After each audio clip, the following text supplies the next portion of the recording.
మనకందరికీ కూడా ఒక అలవాటు ఉంటుంది. మనం గమనించుకోము, మన చుట్టూ ఏం జరుగుతా ఉందో గమనించేటువంటి మనం ఇప్పుడు కూడా గమనించాము. ఇప్పుడు నేను ఒక విషయం అడుగుతాను. ఇక్కడ రైలు వెళ్ళింది, ఆ రైలు శబ్దాన్ని ఇక్కడ ఉన్నటువంటి వాళ్ళు ఎంతమంది విన్నారో ఒకసారి చేతులు ఎత్తండి. పర్వాలేదు, నేను ఇదేదో, ఎందుకంటే మీరు ఆల్రెడీ మీ మాస్టర్లు మిమ్మల్ని ప్రశ్నలు అడుగుతూ ఉంటారు, నేను ఉదయాన్నే మిమ్మల్ని ఇబ్బంది పెట్టను.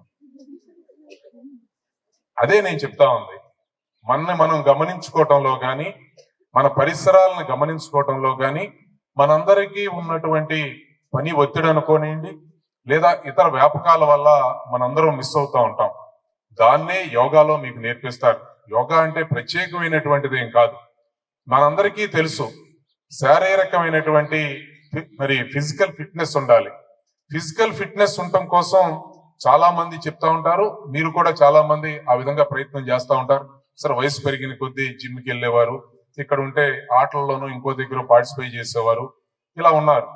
కానీ మానసికంగా కూడా దృఢంగా ఉండాలి. దీని దగ్గర మనం మర్చిపోతా ఉన్నాం. దాన్ని నేర్పేదే యోగా.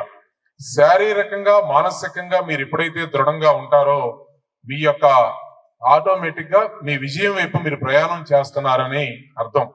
అయితే విజయం రావాలంటే మనకి కొన్ని మంచి ఆలోచనలు రావాలి. ఆ మంచి ఆలోచనలకి అవకాశం కల్పించేదే ధ్యానం. ఈ ధ్యాన దినోత్సవం మనకి అంటే ఇప్పుడు జనరల్ గా జూన్ 21 యోగా డే పెట్టారు. ఎందుకు పెట్టారు జూన్ 21 యోగా డే? చూడండి, ఆ రోజు 365 రోజుల్లో సంవత్సరం మొత్తం మీద డే ఎక్కువ ఉండే రోజు ఏదంటే జూన్ 21 యోగా. జూన్ 21 ఎక్కువ డే ఉంటుంది. కాబట్టి ఆ డేని ఎందుకు ఎన్నుకున్నారంటే, మోడీ గారు దాన్ని ఎందుకు ప్రిఫర్ చేశారంటే 360 రోజుల్లో ఆ రోజు ఎక్కువ పగలు ఉంటుంది. అట్లాగే మీకు తెలుసా ఈ రోజు ఎందుకు మెడిటేషన్ డేగా అనౌన్స్ చేశారు? ఎక్కువ సేపు మూన్ డే ఇది, అంటే తొందరగా చీకటి పడిపోతుంది. ఈ రోజు సాయంత్రం మీకు రోజు 6కి చీకటి పడితే వాళ్ళు 5:30కే చీకటి పడుతుంది. కాబట్టి అందుకోసం ఈ రోజు మెడిటేషన్ డేగా అనౌన్స్ చేశారు. కాబట్టి ఇంకొకటి ఏంటంటే, ప్రకృతిలో మీరు గమనిస్తే అమావాస్యకి పౌర్ణమికి సముద్రపు అలలు ఎట్లా ఉంటాయి? ఎందుకు ఆ రోజు ఎందుకు ఉండాలి అట్లా?